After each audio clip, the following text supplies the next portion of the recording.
thôn thổ đâu là hốt rồi nó nhỉ.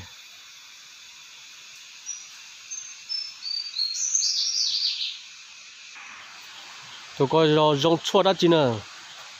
sát thử cô nữa là hốt tiệt sát thử cô cho tụi nó nè Tụi co này co trong lên nó nè tụi co với chán nó thế nhỉ bự tụi đã chín à.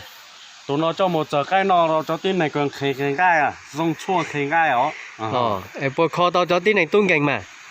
giờ tin này tông cái nó tầm mà hiểu hốt tông cái gì nó cho nó một bự lại á nó chỉ hốt tin này tông cái á ở liền nè cho giống nó thì chín nó mà như bự cơ rồi.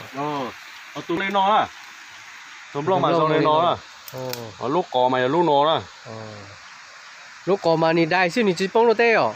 bông nữa你对崩你对多nó đó Bây giờ muốn chơi bắt cho cổ nữa non đàn nó nữa bắt cho cổ nó nữa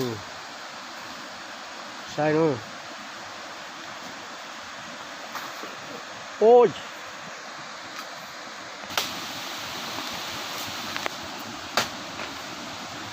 ta xin nó mà nôm phải mà chết chơi nè nữa ui vào lò là từ thế thôi.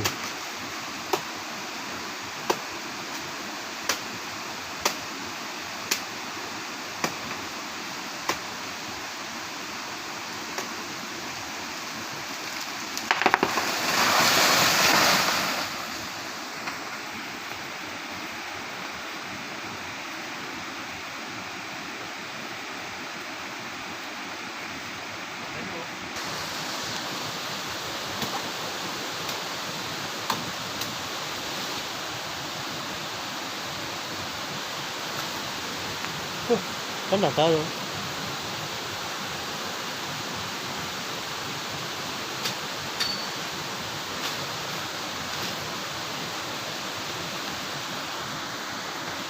Apple à?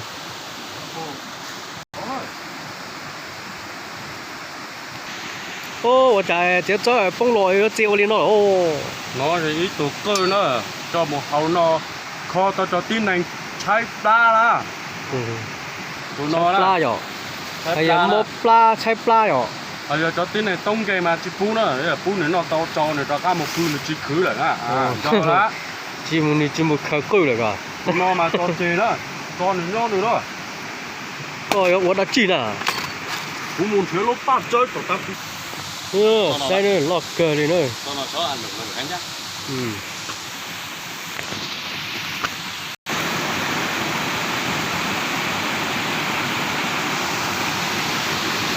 Nó tỏ ta chỉ nó bây giờ một sai từ đây từ chùa nó cũng bà nó nên là từ họ khổng thế là để họ nó bây giờ từ cái gì một sai nữa ta chỉ nó phát cờ đây chỉ bao giờ một từ mù đây là nữa